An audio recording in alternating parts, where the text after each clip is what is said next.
बिस्मिल्लाहिर्रहमानिर्रहीम। जनाब हाज़रीन महफिल अस्सलाम वालेकुम।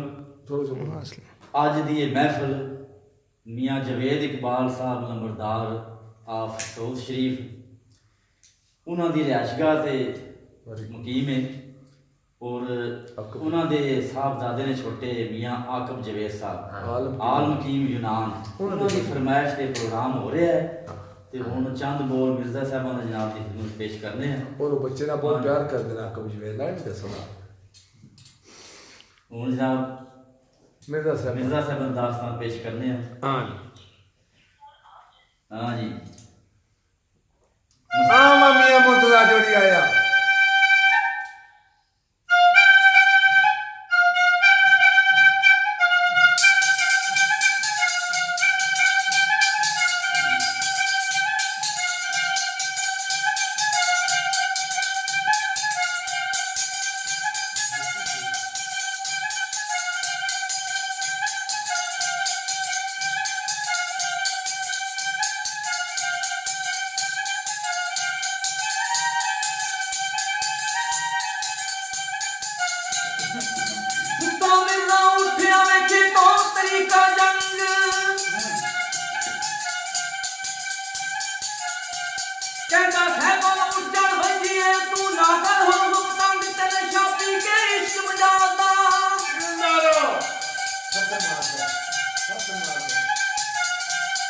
नशा पी के इश्क मजादा तेरा दर्द होया क्यों रंग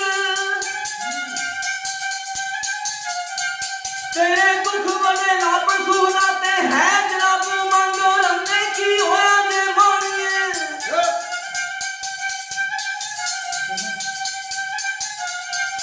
आदे की होया दे मानिए केरा मारे तंग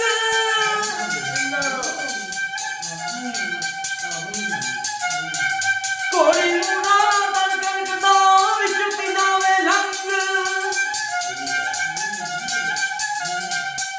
जुरुस्तम तीनों मारे ओ दूसर गया हजारों एनू कोड़ी किसे नहीं पहुंचना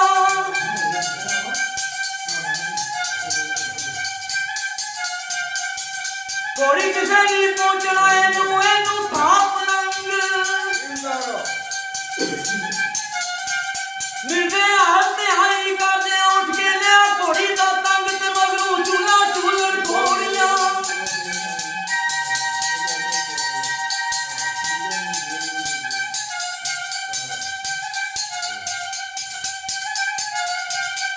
ए चूल्हा चूलड़ घोड़ियां मगरू मगर कड़ाई जान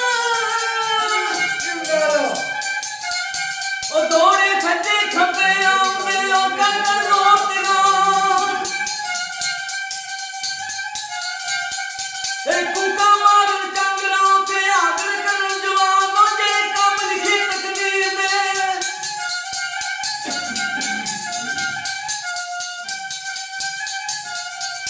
जे कम लिखी तकदीर दे ओ कदों हटाई जान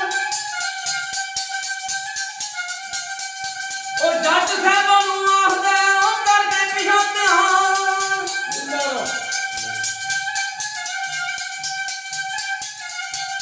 मेरे कोल लिबास नहीं जगदा तरकश तीर कमान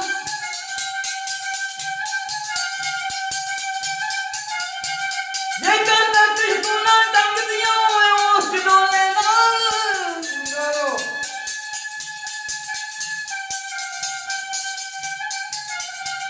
मेरे मिलन आए सन सामने मैं देता रोटी दाल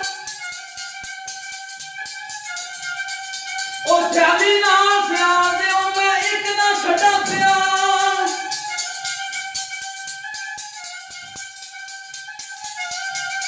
कभी मगर ना पैंदे किसे जतावे उंदी रंगी उदार